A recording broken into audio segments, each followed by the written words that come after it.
Je vous montre aujourd'hui un exercice qui se fait en position assise.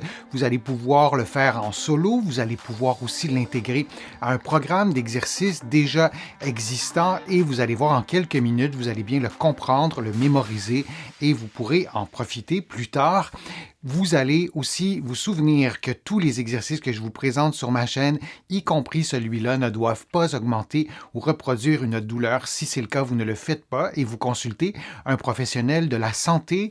C'est un exercice qui se fait en position assise. Vous le ferez donc peut-être parce que c'est difficile pour vous de faire des exercices dans d'autres positions ou peut-être que c'est important pour vous et je pense que vous devriez aussi suivre cette consigne-là de faire des exercices dans plusieurs positions, allongé sur le dos, en position assise, debout, si jamais c'est possible pour vous de le faire. Je vous le montre sommairement, vous le voyez, c'est un exercice qui stimule la rotation du tronc, les transferts de poids et qui permet aussi de stimuler la mobilité des épaules puisque les épaules sont à 90 degrés. On peut vouloir faire l'exercice pour mobiliser le bas du dos, mobiliser la région lombaire et mobiliser le bas du dos sans mouvement du bassin. Si vous êtes debout et vous mobilisez en rotation votre région lombaire, c'est inévitable, le bassin va bouger un peu parce que le bassin n'est pas stabilisé.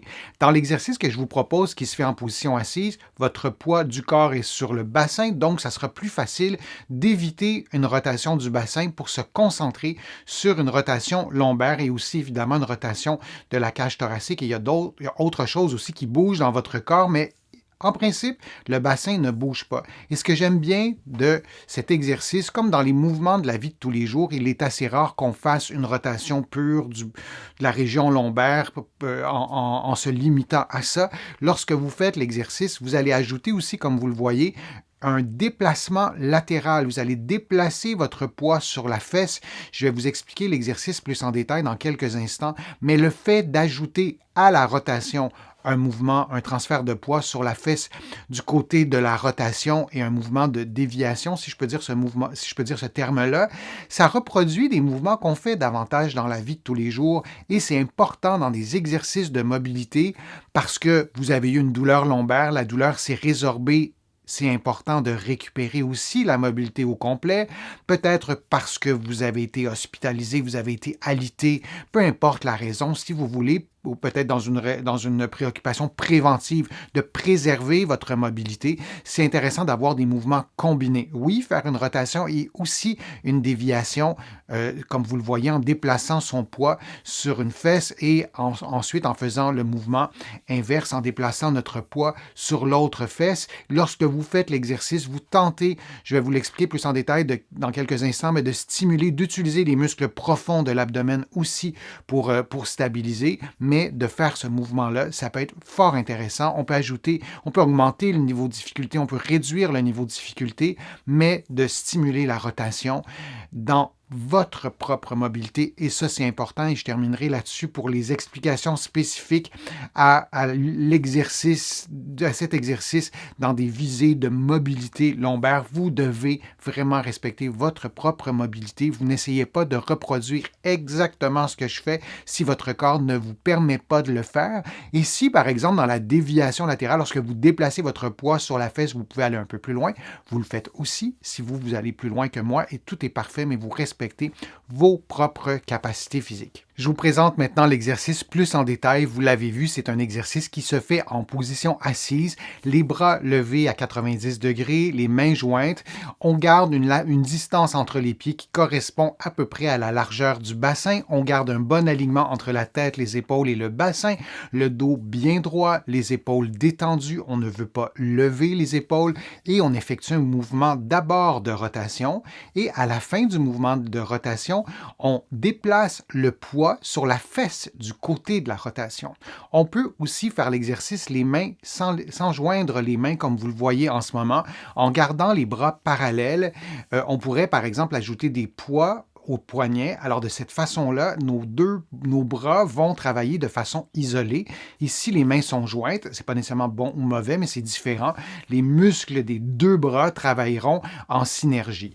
Lorsqu'on fait la rotation du tronc, on s'assure de faire une rotation du tronc complète, mais complète avec notre propre mobilité. On veut respecter cette mobilité-là et on ne veut surtout pas que le bassin bouge. C'est pas une rotation de tout le corps sur la chaise, c'est une rotation du tronc en maintenant le bassin immobile. Alors, vous le voyez, le bassin reste dans l'axe et c'est le tronc qui tourne. C'est le tronc qui tourne aussi, bien sûr, avec les épaules.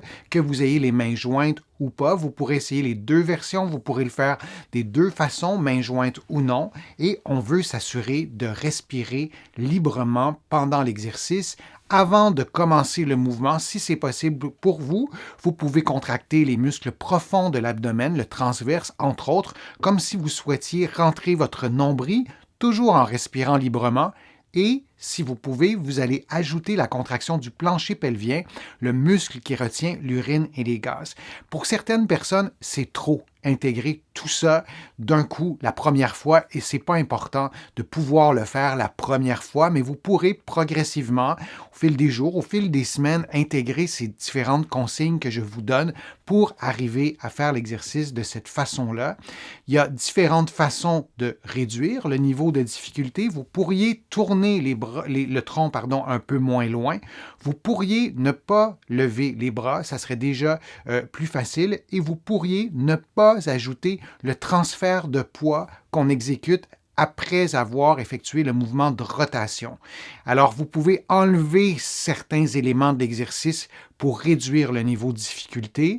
On peut aussi augmenter le niveau de difficulté. Évidemment, on peut avoir des poids soit dans les mains ou soit attachés au poignet. Ça deviendra beaucoup plus difficile.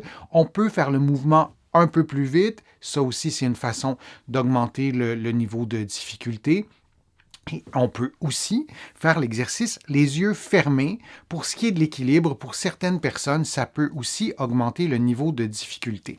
En ce qui concerne les paramètres, vous pouvez faire l'exercice pendant 60 secondes, prendre une pause ou alterner avec un exercice qui est complètement différent et faire cette succession de ce duo d'exercices pendant, disons, 6 ou 8 minutes, où vous pourriez compter les mouvements. Vous pourriez dire, je fais 10 mouvements chaque côté et je prends une pause. Et encore une fois, durant cette pause, vous pouvez faire un autre exercice qui est complémentaire, qui se fait peut-être même dans une autre position. Et j'espère que l'exercice vous sera utile, que vous allez le faire en solo ou l'intégrer à un programme d'exercice.